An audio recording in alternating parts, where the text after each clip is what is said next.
அனைவருக்கும் வணக்கம். இன்று ஒரு சட்ட தகவல். இன்றைய தகவலில் கிராம நிர்வாக அலுவலரிடம் கொடுக்கும் ஒப்புதல் வாக்குமூலம் ஏற்கத்தக்கதா இல்லையா என்பதனை காணலாம். எதிரியானவர் ஒரு பெண்ணை வெளியில் கூட்டி செல்கிறார். அதனை பலர் பார்க்கின்றனர். பின்பு சில காலம் கழித்து அந்த பெண் இறந்து விடுகிறார்.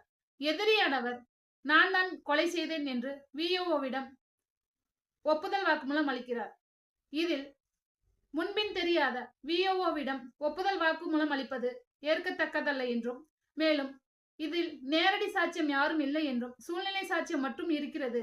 சூழ்நிலை சாட்சியம் என்பது தொடர்ந்து வர வேண்டும் என்றும், யாராவது இடையில் நான் அவரை பார்க்கவில்லை என்றால் அந்த வழக்கானது ஏற்கத்தக்கதல்ல என்றும், இந்த வழக்கில் எதிரியானவர் எக்ஸ்ட்ரா ஜுடிஷியல் கன்ஃபெஷன் கிராம நிர்வாக அலுவலரிடம் கொடுக்கும் வாக்குமூலம் ஏற்கத்தக்கதல்ல என்று கூறி இந்த வழக்கில் எதிரியை விடுதலை செய்துள்ளது நீதிமன்றம். Balvinder Singh versus state of Punjab. நன்றி, வணக்கம்.